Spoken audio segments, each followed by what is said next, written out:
this time. Welcome, everyone. Thanks for joining us. I'm excited about this discussion with Professor Jewell because we've worked together on something that we both deeply care about, which is a humanities education and maybe especially a great books education. And Professor Jewell is a professor at Faulkner University, but he's also the chair of the Humanities department at Faulkner and the director of their online humanities program. And so he also has a great Substack where you'll see posts about books and art and the love of the humanities. So I highly recommend you seek that out, subscribe, and enjoy that content. So, Professor Jewell, thank you for being with us. Thanks for the invitation, Dr. Anderson. Happy to be here. Yeah, I want to just start with a question that I think to you and I seems obvious, but some people watching may not agree. And that is, why is a humanities education so important? And why is it that it's something that we both love so much from your perspective? Yeah, this is a question that a lot of different people offer different answers to depending on their orientation. And I think, my opinion, I go with sort of the classical take on this, in that the humanities are the subjects that help us learn how to live the most fully human lives. And so subjects like, going all the way back to the classical world, there's a sense of, there's a difference between the liberal arts and the servile arts. And the servile arts are technical kind of skills and things that are very useful in certain ways and can help you get things done. And often slaves were given education in the servile arts, but slaves were never given education in the liberal arts, because you don't want your slaves studying philosophy and literature and other things that would make them think deeply and then maybe start to question some of the mechanisms by which they become slaves, perhaps. But the liberal arts were considered to be the subjects that were appropriate for the study of free people, free citizens. And for many centuries, they were considered to be kind of in the domain of an elite, and not really fitting for most people. But for the people who were active in public life, going all the way back to, let's say, ancient Athens, coming up through Rome in the Middle Ages and into the Italian city-states of the Renaissance, for example, study of the humanities, more specifically in the liberal arts more broadly, was considered to be essential preparation for productive participation in public life. So leaders of the society would want to be educated in this way. And now, of course, we live in an era of mass democracy where we're all voting and in theory, at least, playing a role in public life. And so in the last 150 years, there have been a number of thinkers who started to argue very strenuously, and rightly, I think, given our context, that this is the kind of education that all citizens need if they're going to play a part in helping decide the course that our society takes. So that's kind of the baseline of where I'm coming from for why the humanities are important. There are other answers that other schools of thought will offer. Maybe we'll come on those later on in the discussion, but I'll stop there for now. Yeah, well, I think you touched on something so important, this idea of liberty, and both the idea of political liberty, but also being liberated from ignorance and all the effects that ignorance has on a person's lives or a person's life. The way to get out of that is through an education. And I'm glad you distinguish between kind of the practical education, which I know you and I aren't putting that down at all, the techne, and knowing how to work in the world, whether it's engineering or medicine. Those are great, but you got the idea that in the humanities we're doing something a little bit different, because we're not pursuing a direct goal like how to build a bridge or how to cure a disease. We're pursuing the answer to the most important questions that face us. Right. The big questions are the ones that the humanities deal with. Who are we? What is a human being? What's our place in the world? How should we live? These are all questions that we all wrestle with on different levels on a day-to-day basis. And they're questions that when a professor brings them up, I'm sure you've experienced this, often students will actually get uncomfortable when you start asking those questions or not know in what a to do university classroom. Yeah, or just not know what to do. That's been my experience too. Is they say, well, what's my homework? And I say, they're expecting like, here's 10 math problems, figure those out for next time. And I say, you can reflect on what is the good. Okay, well, what do I do? What's my homework? Yeah, so I remember one time, sometimes I give, when I'm teaching survey classes to freshmen and sophomores, we'll do some in-class writing for 5 or 10 minutes. I'll just give them a prompt and let them write longhand for a few minutes. And one time I asked them to write about, imagine your death. What's it going to be like? Where will you be? Who will be with you? What will you be thinking about at that time? As you look back on your life, what will you think about with satisfaction and contentment? What will you be dissatisfied with? A lot of students got really upset when I asked them that. It was sort of I'm 19 years old. I shouldn't have to think about this now, if ever. And that's, I think, a product of the way our educational system has kind of stripped away a lot of the discussion of the really important questions, often in the name of some kind of pluralism, that the recognition that different groups of people in our society have different conceptions about what the good life is and what ultimate meaning is. And so we want to take that off the table in our educational institutions to avoid conflict. Right. But I think we've done our students a disservice in removing that from discussion, because then many of them are simply not equipped to deal with those questions at all. But everybody has to at some point. Yeah, that's right. Maybe in the name of pluralism and recognizing that people do have different answers, we've said, well, then we have to stay neutral in a state education. And because of that, we can't really deal with those questions at all. But and that's one difference I think that we'll get to in our conversation today, is the difference between a private education and a state education in the humanities. One of the other things you touched on, though, is how the humanities education was thought of as just for the rulers. And so it was a kind of elite education. And one reason might be, I think another root for the word liberal arts is the book arts. And so you're studying the knowledge that comes to us in these books. And for most of human history, those were very hard to have access to. And so one of the most important things a university student got was a library access, where you could go into the Bodleian Library and you could look at the Republic. And now we don't have that problem, because if you want to look at Plato's Republic, you just open your phone and there's a dozen or more web pages that have it there for you to read. And so just the practical sense that, hey, we now have this education opened up so widely, but it almost makes me wonder if we take it for granted because of that. Oh, I think it's undeniably the case that we tend to take it for granted. Since I teach, in graduate school, one of my areas of focus was the Middle Ages. And so I did a lot of reading about what universities were like in the Middle Ages, for example. And when I tell students today that if you attended a university, I'll say the University of Paris, which was the kind of the premier university in the year 1250 or so, about when Thomas Aquinas was there, for example, you would go to a lecture. You wouldn't have a textbook because there was no printing press or anything like that.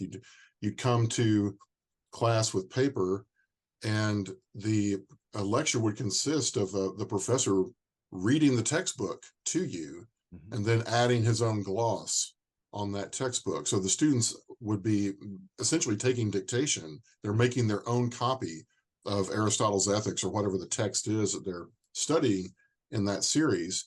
But technologically, that was the only way for them to get access. And there was one manuscript of this this classical text, guarded very jealously by the professors at the university, and they would have to dictate this to the students.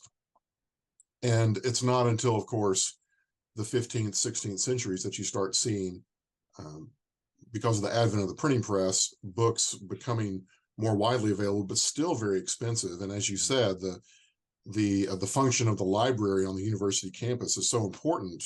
Right up into, I would say, into the 1960s or 1970s, you would have to have that kind of access to. I mean, that's one of the reasons a lot of our business models, so to speak, of large state universities is still kind of built around that idea that we're going to bring all these people into where the books are.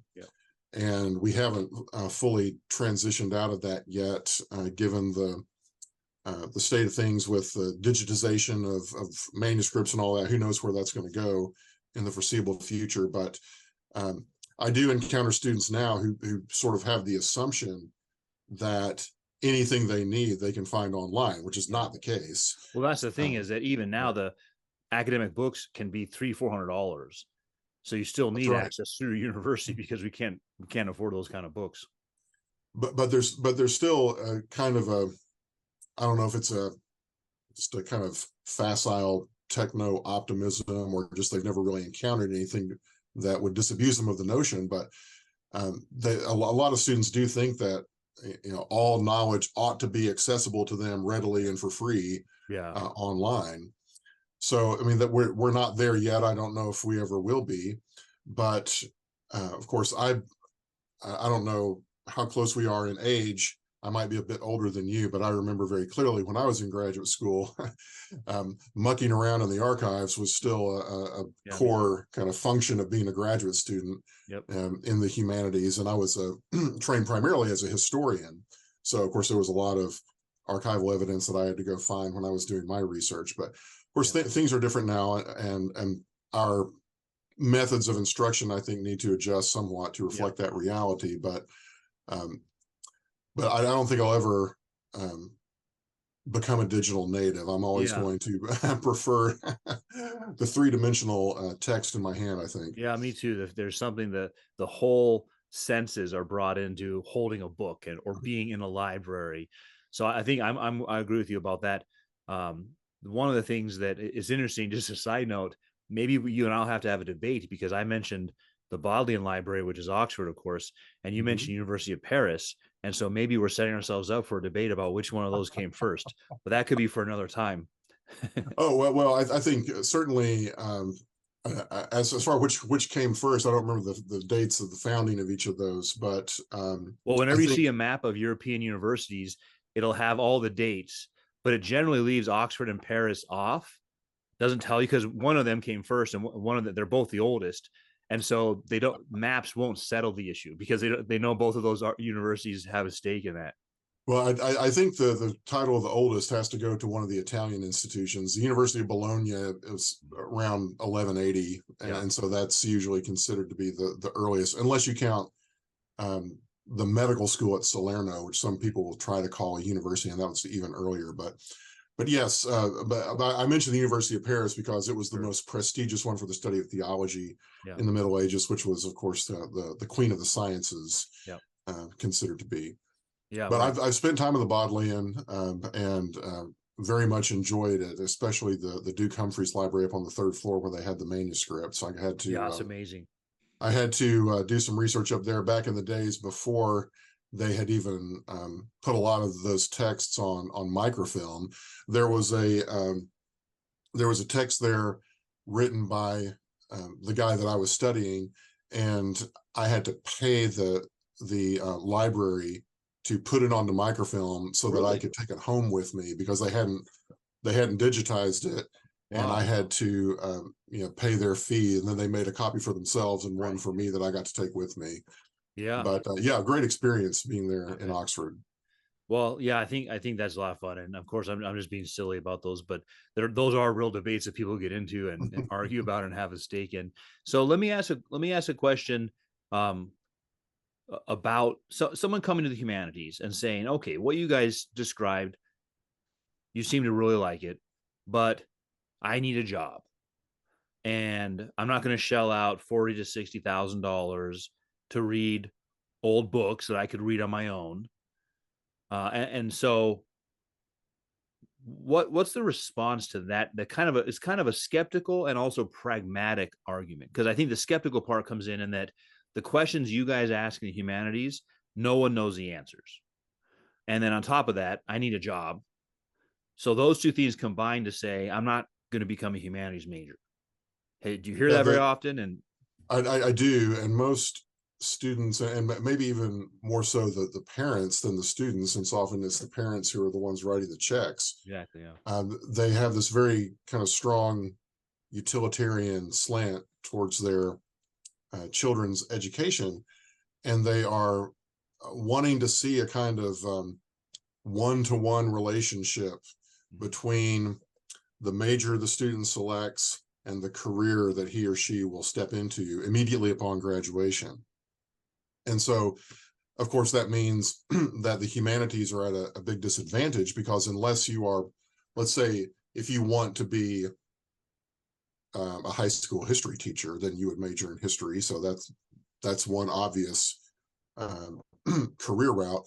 But most of the people who major in the humanities don't have, a specific career that they get slotted into as a result of their majoring in that particular thing. There's no philosophy factory out there, as the one popular meme would have it. So there are a couple of ways that I will respond to questions like that. I can play the utilitarian game with them to some extent. I can say, if you look at all the studies that have been done about earnings over one's career, you'll see that if you major in a technical field, then you're likely to make more straight out of the gate once you graduate. But what happens later on, by the time people get to mid-career, the liberal arts majors, the humanities majors, have overtaken them and very often surpassed them. And one reason for that is that a humanities education will often prepare you for jobs that do not yet exist. The workplace is changing so rapidly because of technology and demographics and all kinds of different things that we navigate, that the statistics now are that people are going to change careers many times over the course of their working lives, and many of the jobs that they will eventually work do not yet exist. But a humanities education prepares students for the kind of adaptability that's necessary for people to navigate that environment.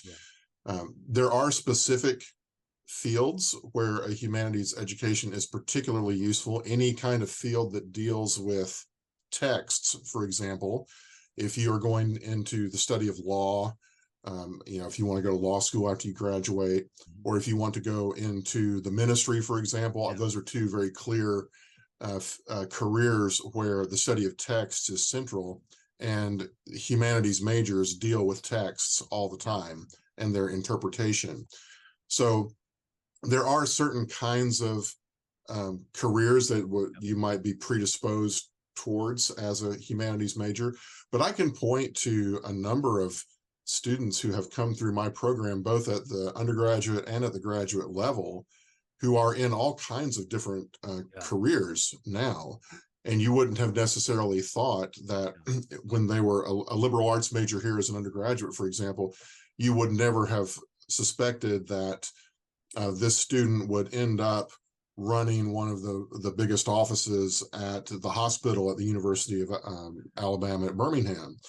I have another former student who went through as a liberal arts major as an undergraduate who now is a circuit court judge here in Alabama. So you can end up in a lot of different places with this kind of education. In our graduate programs, we have students coming from a lot of different backgrounds. We've had physicians come into our program. We've had attorneys. We've had a lot of people who are interested in education and humanities education in one way or another, either at the K through 12 or at the college level. But then also a lot of people who say, I don't even care if this puts me right into a job, because this is just something that I have a thirst for. I want to know the kinds of things that these texts speak about, and I want to be able to talk about these things with other people who are interested in them. And so there's something to be said about just being able to participate in a structured environment that way. But in terms of the 18-year-old freshman coming onto campus and asking these kinds of questions, I can say some of the things about, careers that I've already mentioned. But then I'll probably also say something about, getting a university education isn't simply about what job you're going to have when you leave. You're at a stage in life where you're in the process of turning into the person that you're most likely going to be for the rest of your life. A lot of major decisions people make in young adulthood that they never go back on. And so a humanities education can equip you, if it's done properly, and we'll talk about this more, I'm sure, but a humanities education can equip you to answer those kinds of questions in the best possible way. Right. So I would probably say something about that as well. I know, of course, that Professor Robert George over at Princeton, and he and Cornell West were actually on the campus where I'm visiting now at Harding last month, and they said one of the things that they presented to parents and prospective Princeton students one time was that the liberal arts education is what teaches you how to die. And the parents weren't that interested in hearing that. Yeah. But as we said already, that's an essential question that we're all going to have to answer at some point. And this is the kind of education that can help you navigate those major questions in life, no matter what career you end up in after you graduate. I think, that's a great answer. And incidentally, I'm teaching this coming fall a class called Philosophical Issues in Death and Dying. And so I think I'm gonna use your assignment. I like that assignment idea. And I think, of course, this idea that knowing how to die well is one of the ways that Socrates defined philosophy. So if you go back 500 years, for example, there's a whole genre of literature, genre of art and architecture, the memento mori. Yeah, yep. That it's I have Uric right here on my oh, there you go. Desk. Yeah. So this whole subfield, of culture that is intended to, remind people of their mortality and encourage them to think about ultimate things as they are progressing through life. Yeah. And Shakespeare is a good example of this. Apparently, as best we know, he he retires in his early 50s and goes back to Stratford-on-Avon in order to get ready to die, essentially. You might say he was studying for the final exam. Yeah, right. And he dies about 5 years after that. But that was something that our educational system does not encourage people to think about at all. And I think we're the worse off for that. Well, and I think that's, your answer to the humanities question is correct, I think. Beginning with the answer to the pragmatic question that, hey, that may just be misunderstanding how people get jobs, and this does lead to jobs. But I know for myself, I do lean more toward the second part of your answer, which is that we're doing something in the humanities which is essential to being a human. You're becoming even more human. And so the idea that you would reduce all of life to, well, can I make money, is already an issue. But I've noticed that when I do give that second answer, there's still something important in the person's mind, which is a skepticism, where they say, well, yeah, but so you'll just learn 10 different thinkers and what they said, and no one really knows. And so I think it's also important to follow up with, the humanities aren't essentially tied to academic skepticism. The fact that there's lots of different answers doesn't mean we're stuck. What you're learning in the humanities is how to think well, so you can determine which of those are the true answers. Yeah, this is something that I think a lot of students wrestle with early on. One of the things I tell people the first day of class is, you don't have to reinvent the wheel. There are great minds who have come before us who have offered provocative answers to these kinds of questions, and Some of them were brilliant, and others were brilliant but crazy and wrong. And that's, I think, one of the things a good humanities instructor will do will be to, to kind of take students by the hand and lead them through those ideas and help them to think through this question. Okay, what rings true to you here, and what seems kind of fishy, and how could we determine whether this is a sound answer to the question that we're examining or not? And once, if you can persuade students to come along with you on that journey, then it can be a very enriching and fulfilling experience for them. Yeah, and I think that maybe is another piece to throw into the mix of why we need a humanities education. You mentioned already University of Paris, you'd have your instructor reading to you, but then also giving some commentary. Mm-hmm. And then coming down to the present, where any of us can look up a text online. You could read, Plato's Republic, but are you equipped to understand it yet? And so what you need is someone to go with you who says, yeah, I've read this a number of times, I've taken classes, and now I teach classes on it. Here's the things to look out for. Here's the things to notice. And so there's really also that essential need for a teacher. And I think people understand that intuitively about technical things, that we don't just understand how to do surgery, heart surgery. We need someone to teach us how to do that. But I don't think they understand it maybe in the same way about the humanities. And I don't know exactly what it is, if it's kind of the democratic spirit that, each of us can, that's true, understand these things. But then we have a distrust of authority figures that in a certain way harms the humanities in the way it may not harm engineering or nursing. Yeah, I think it's definitely true that in the last, let's say, 50, 60 years, we took kind of a wrong turn in certain respects with some of the postmodern move of kind of maximal authority given to the reader of the text to interpret it. Yeah. And wanting to downplay any kind of, or outright reject any kind of authority of the author of the text, or even the authority of someone who knows the let's say the world from which the text came, Yeah. a lot better than the 21st century reader does, who's uninitiated. And so I think it is true. Now in our great books program, we have a pedagogical method that does sort of throw the students into the deep end of the pool and allows them to wrestle with the text and encourages them to ask questions about it. Yeah. And then when we come together, we kind of try to wrestle with those questions and figure out, using the text itself, if we can come to good answers about the questions, interpretive questions that the students are asking.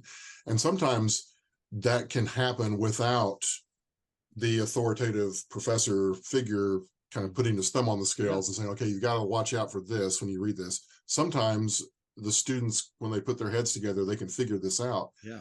There are other times, and if you're a professor who has done this for any length of time, you kind of know where those trouble spots are.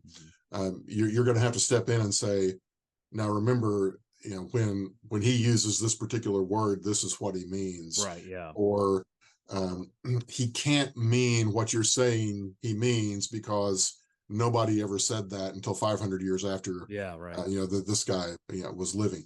There's some times when you have to kind of put your foot down as the instructor, but our pedagogical method is such that it gives the students as much free reign as they can to try to interpret the text within the confines of the text itself, not importing in other ideological kinds of concepts. That's what we try to avoid. Oh yeah, that sounds like a great process, because you definitely don't want, on the other hand, you don't want instructors who kind of impose their own viewpoint on the text. But I want to come back to that in a moment, because I think that's one of the big problems humanities are facing right now in my context. But one thing I wanted to mention was that something else that I've noticed the humanities does very well, and it just happened the other day in a lecture I was giving in my 101 class, Philosophy 101, was my students had never heard of or didn't know what the sublime is. And my impression was they hadn't even used the word. I think there might have been a band in the 90s named Sublime, but these weren't people listening to 90s music anyway. So that didn't even come up. And it was really interesting to me. And so I started talking with them, and many of them said, hey, I feel a little bit left out in not having been told about the Sublime. Like this seems really important. So not only do they not know about it, of course, they've not experienced it either. And so then we started talking about what kind, it's not something I can do for you. And you can't really even set out to experience the sublime. So what kinds of things do you have to what kind of situations you place yourself in? That got us into classical music and art, for example, but also natural wonders and ultimately God. And so it was a really interesting conversation that I didn't anticipate, because I would not have predicted they didn't know what the sublime is. But also for them, it opened up a whole new concept that they never heard of. And I think that uniquely occurs in the humanities. I don't mean like there might be a valve on the heart I don't know about, and my heart professor tells me about this valve, and now I found out about it. But that's not the same as opening the door to huge ideas like what's eternal, what's good, how do I know things, what's sublime. Those kinds of things, a lot of times students come out of high school, don't know about it, and unless they get a humanities professor, they could lead their whole lives and have never thought about that. Yeah, it's on one level, it's of course very sad that they've never encountered some of those concepts before, and that goes back to our earlier point about just what our educational system does well and doesn't do well. But it also speaks, I think, more broadly to just the culture that we live in now, which has become very kind of flattened in its understanding of the world, and has kind of blinded itself, whether through ideology or a particular kind of use of technology or whatever, to the different layers of meaning that there are in reality. And we've kind of deafened ourselves to all but maybe one or two of those levels or layers of meaning. So I very much appreciate that. And I've had encounters like that too with students. Sometimes I'll teach the same text year after year, and the discussions, when I come in with a different group of students, there might be one or two things that I can pretty reliably count on coming up in the discussion. And then some other things that every year, there'll be some kind of new That's the fun of it. Insight by a student that has never happened before in any of the other classes that I've taught on that text. And so that's a very rewarding thing to see how the unique, I guess the kind of the fractured nature of insight across the human race, how each of us comes to a text with our own perspective and experience. We can contribute something to others' understanding of it by bringing our own thoughts and efforts to bear on it. Well, that's why, for a number of years, I led a Great Books reading program. It was some students from seminary, some students from ASU, some friends, and just the getting into a text together, reading it. Some of them were brand new, some of them the text, some of them I'd read before, and it was just great, because like you say, you can't anticipate or predict what will come up, but you can anticipate that whatever comes up is going to be profound, and so it's always really enjoyable. But one of the questions that came up with my students and that we talked about was how the art they're familiar with is almost always ugly and propagandistic. So the artists take something. I use the example of a Dutch master who paints a bowl of fruit. And so we talked a little bit about why on earth would you paint a bowl of fruit, and why would you stare at a painting of a bowl of fruit? But then we likened it to a modern artist would take the fruit out of the bowl, and maybe they'd put like some papers of cancer diagnoses to make the point that fruit is mass produced now and it has chemicals on it that cause cancer. And so it goes from a comment about maybe ordinary life and fruitfulness to the artist trying to get you to be mad about factory farming. And the students quickly saw, that's not art then. That's just someone trying to get their ideas into your mind through a picture. But then they lamented, we don't really get art then anymore. That's all we see around us. Yeah, this is something that I talk about when I do historical surveys of the humanities, how, I think in the 19th century, there's really a turn where prior to that, more often than not, the artist or the poet or the novelist or whoever it was kind of saw himself in continuity with the civilization that produced him, and affirmed its values to a great extent and wanted to celebrate those. And so they produce works of literature and art and music kind of in keeping with that. And the community kind of embraces that. You can go all the way back to Homeric epics for early examples of this, and then coming up through, of course, the church being the primary patron of arts and music for many centuries. And then even in the early modern period, the bowls of fruit by the Dutch painters, would be a good example of that, or portraiture and the attempts to make things lifelike. So all of that is kind of starts to take a turn, I think, in the 19th century, where it becomes more and more the case where the artist or the poet kind of sees himself as detached from his society, separated from it, and wanting to scold it in different ways. It's a good word. And so, and wants to bring the rest of the benighted society up to his level of enlightenment. And so he's going to write kind of hectoring novels and plays and paint ugly pictures to try to show the viewers how ugly they really are inside, and all of that kind of thing. And that kind of reaches a fever pitch by the time we get to the mid 20th century, I think.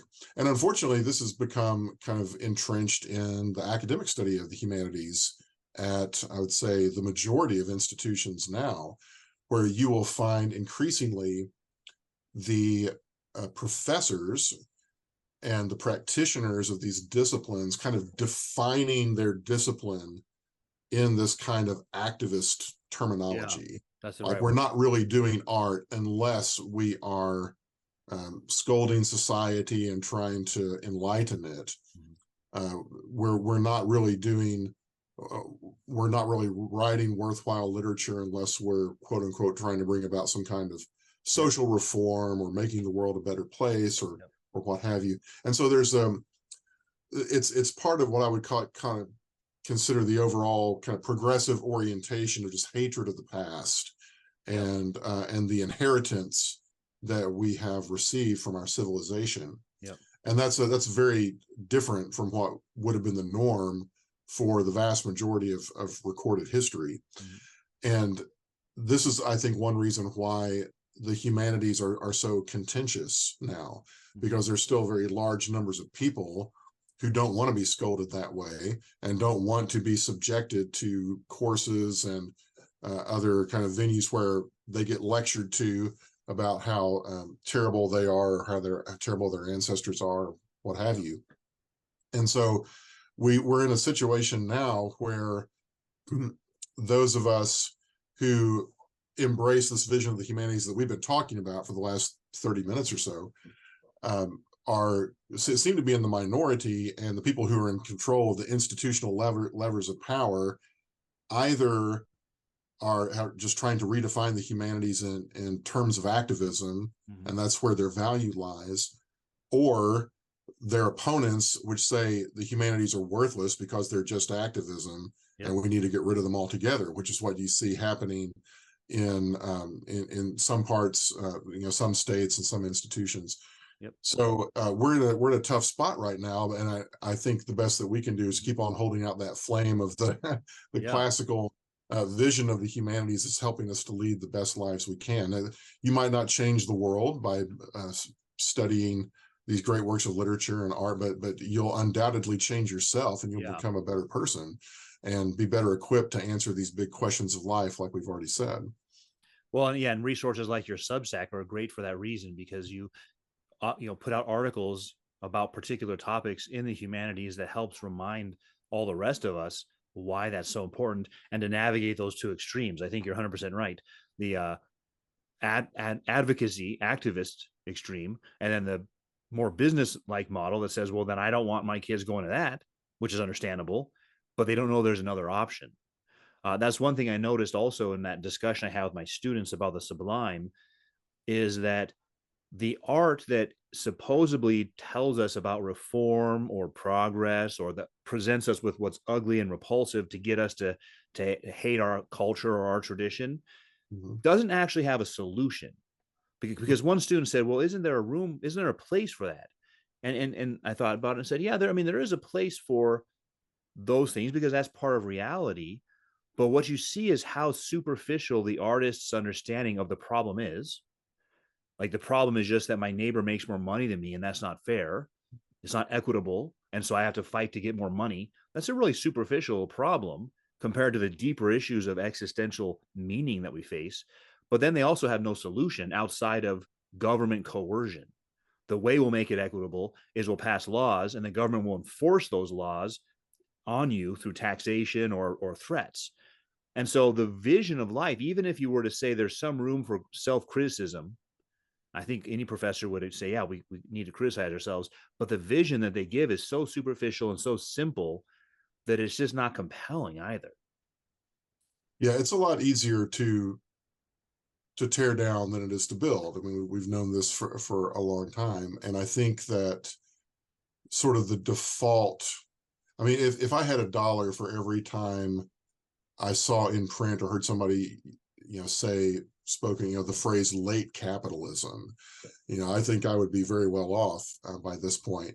There's sort of, I think a lot of people who go through these ideological humanities programs, they get catechized into this sort of what I consider to be a very lazy handful of questions that they'll ask about certain identity markers, for example.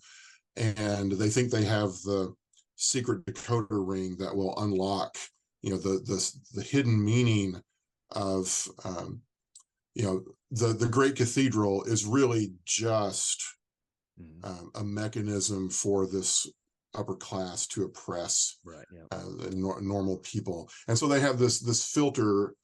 They break everything down into these reductive categories and blind themselves, I think, to the richness of what's on display. And certainly there are, injustices in the history of our society and all that. We need to confront those. But too many of our colleagues in the humanities, I'm afraid, have become kind of one-trick ponies in that sense. That those are the only questions they know how to ask, and they have shut themselves off from consideration of the richness of what else is out there.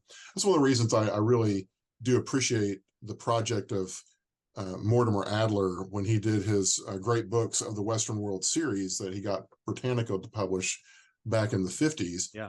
And he picked out what he called the 100 great ideas.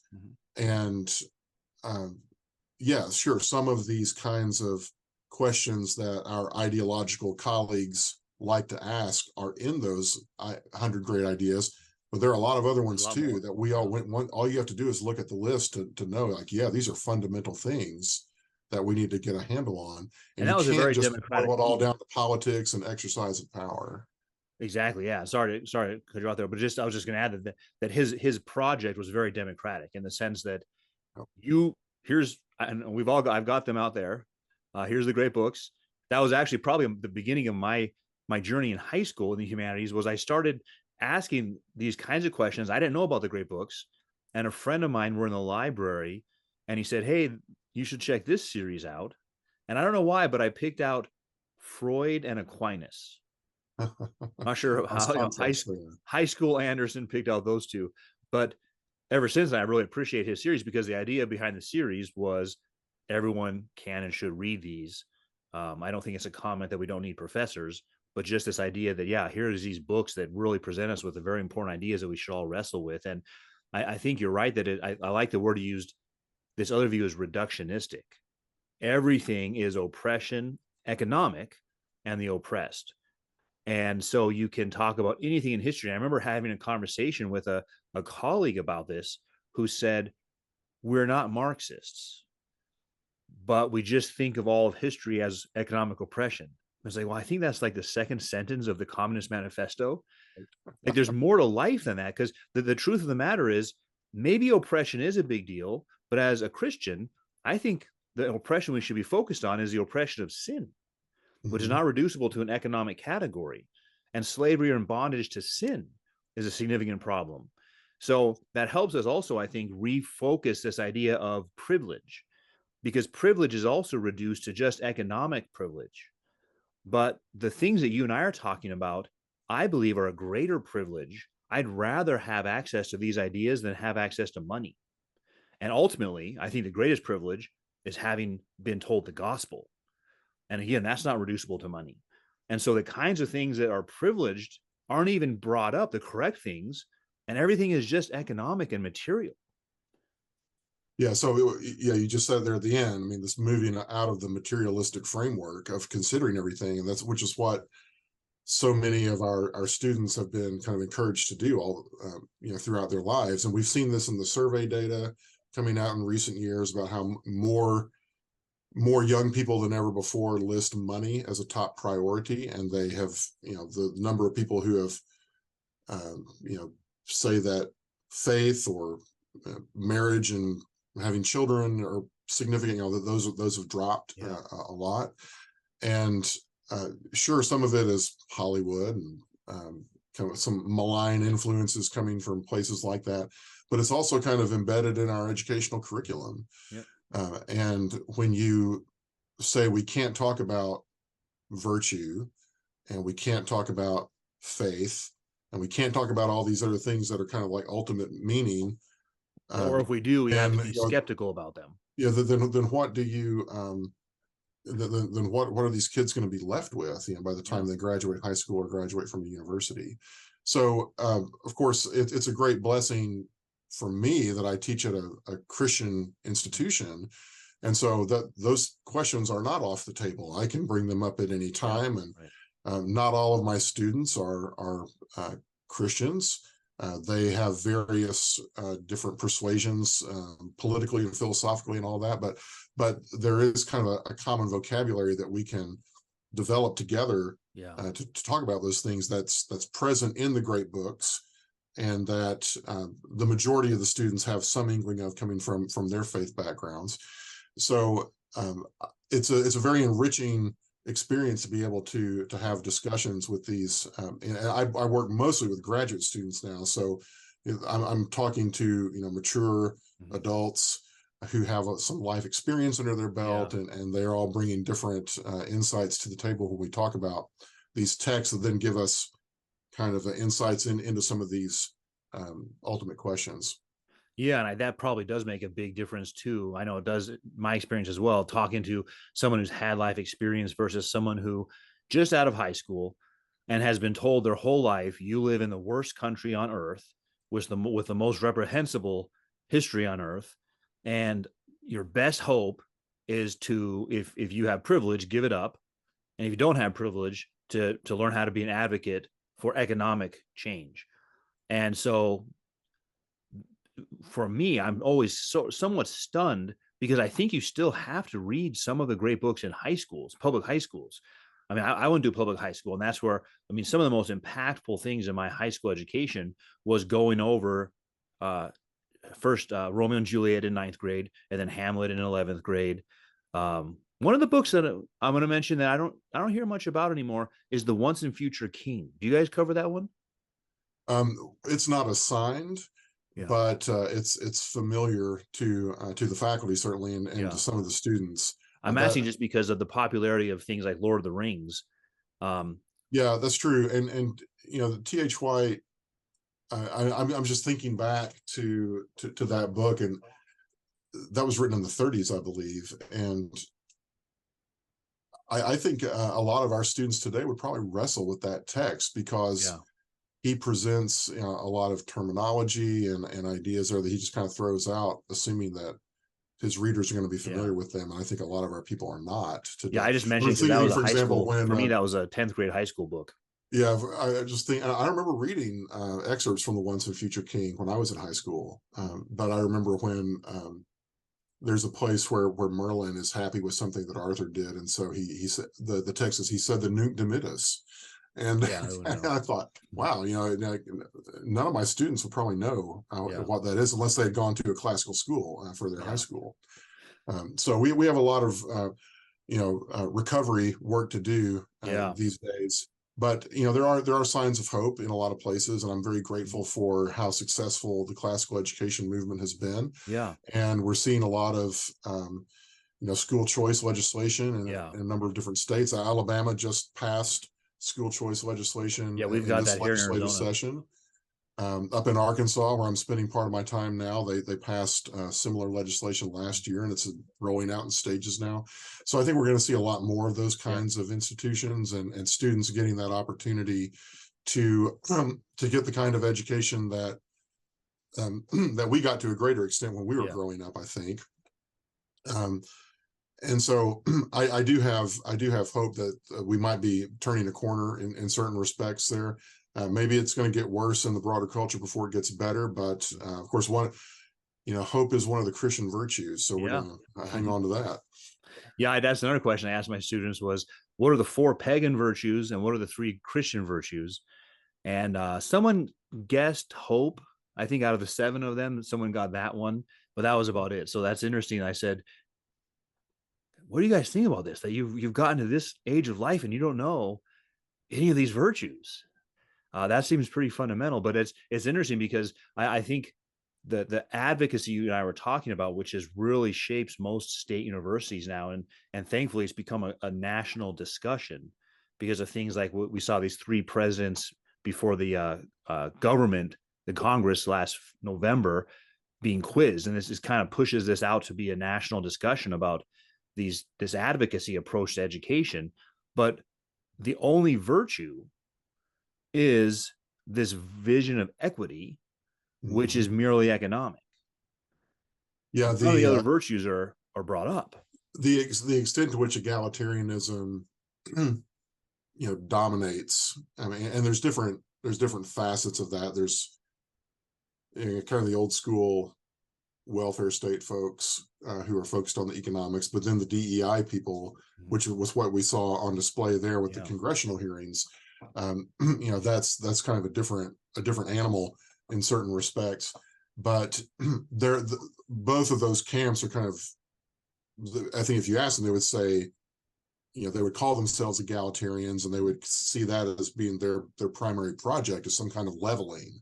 They really hate the idea of hierarchy. They think of any kind of hierarchy as by definition oppressive, and their mission is to end oppression, as they conceive it. And so again, it's a very narrow and kind of flattened view of reality. And I certainly don't think that hierarchy is necessarily oppressive. I think there are good reasons for certain kinds of hierarchy, and certainly there are hierarchies that are oppressive. But it takes some wisdom to discern. It's not an automatic conclusion that we can jump to. So, if that is the ideology that is kind of percolating through our institutions of higher learning, then a lot of the things that we find beautiful and true and good will get crowded out of the curriculum. And when your students have no idea what the virtues are, I think it's because morality has been largely redefined in the last 100 years or so to be, you are a good person if you favor certain policies, social policies that are intended to end this oppression, as the egalitarians define it. And if you do not favor those kinds of policies and those outcomes, then you are not a good person. So prudence and justice and fortitude, those are all beside the point in a sense, unless you take a very particular definition of justice that they like to use, and that becomes they kind of are monomaniacally focused on that to the exclusion of almost everything else.